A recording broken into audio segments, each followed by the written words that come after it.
అందరికీ, పేరెంట్స్కి, స్టూడెంట్స్కి అందరికీ గుడ్ ఆఫ్టర్నూన్. ప్రతి సంవత్సరం పేరెంట్స్ తరపు నుంచి నేనే మాట్లాడుతున్నాను. ఒక్కళ్ళన్నా కొత్త వాళ్ళు మాట్లాడారని నేను ప్రతిసారి అనుకుంటాను. ఎవ్వరు మాట్లాడట్లేదు. కొత్తగా వచ్చి మాట్లాడితే ప్రాబ్లమ్స్ తెలుస్తూ ఉంటాయి, ఇక్కడున్న స్టాఫ్ కానివ్వండి, పిల్లల గురించి కూడా. సో ప్రతిసారి నేనే మాట్లాడడం కూడా బోరింగ్గా ఉంది.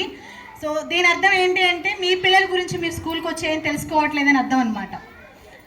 నెలకొక్కసారైనా ప్రతి ఒక్క పేరెంట్ ఎవరో ఒకళ్ళు వచ్చి ఫాదర్ కానీ మదర్ కానీ మీ పిల్లల స్టడీ గురించి, స్కూల్లో ఫుడ్ ఎలా ఉంటుంది ఏంటి, గేమ్స్ ఎలా ఆడిస్తున్నారు, క్లాసుల్లో ఎలా చెప్తున్నారు, నీట్నెస్ ఎలా ఉంది, వాష్రూమ్స్ ఎలా ఉన్నాయి, ఫుడ్ మెనూ ఎలా ఉంది ఏంటి అనేది ప్రతి ఒక్క పేరెంట్ కూడా తెలుసుకోవాలని ప్రతిసారి మెగా పేరెంట్ మీటింగ్లో నేను మీ అందరినీ రిక్వెస్ట్ చేస్తున్నాను. బట్ ఎవ్వరూ రావట్లేదు.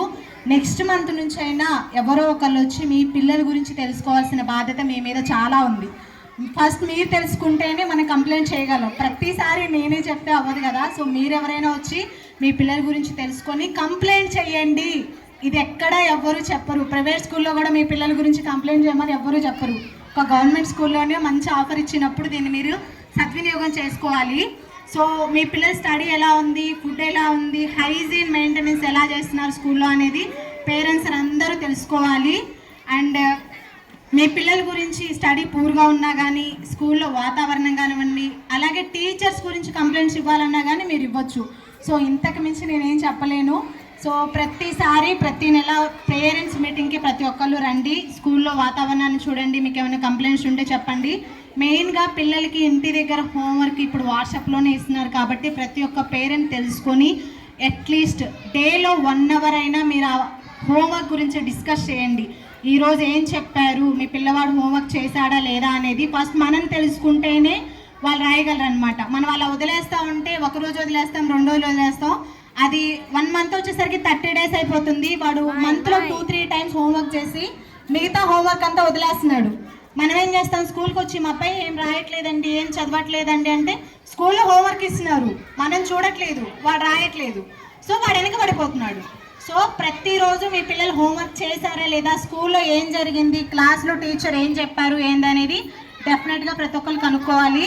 అండ్ మెయిన్ ఈ మెగా పేరెంట్ మీటింగ్లో నేను ఏం చెప్పాలనుకున్నా అంటే మీ పిల్లవాడు చదివినా చదవకపోయినా, తెలివిగా ఉన్నా లేకపోయినా పక్కన పిల్లలతో కంపేర్ అస్సలు చేయొద్దు. వాడు చూడు చదువుతున్నాడు, నువ్వు చదవట్లేదు, వాడు చూడు చక్కగా వాళ్ళ అమ్మ మాట వింటున్నాడు, నువ్వు వినట్లేదు, వాడు ఫస్ట్ వచ్చాడు, నువ్వు ఫస్ట్ రాలేదు, ఇలా ఎప్పుడు కంపేర్ చేసి ఏ పేరెంట్ కూడా మాట్లాడొద్దు. వాడి స్టామినా వాడిది, వీడి స్టామినా వీడిది. వాడిలో లేని కొత్త అలవాటు మీ అబ్బాయికి ఏదో ఉండొచ్చు, కొత్త టాలెంట్ ఏదో ఉండొచ్చు, వాడు రాయొచ్చు, మీ అబ్బాయి చదవచ్చు, వాడు ఆడుకోవచ్చు, మీ అబ్బాయి ఇంకా రైటింగ్ బాగా రాయొచ్చు.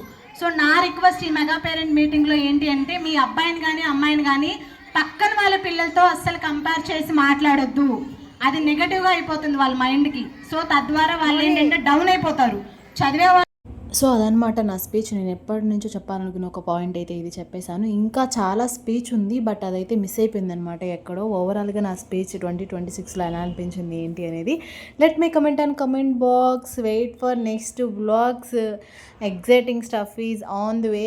సో నా ఓల్డ్ వీడియోస్ ఎవరైనా చూడకపోతే go on check it out. Today video అయితే మీకు నచ్చిందని అనుకున్నా. నచ్చితే like, share, subscribe, don't forget to comment. ఇంకొక వీడియోలో మళ్ళీ కలుద్దాం. అంతవరకు మీరందరూ stay safe, stay healthy. Bye bye, take care, see on next vlog. Don't forget to subscribe and comment కూడా చేసేయండి.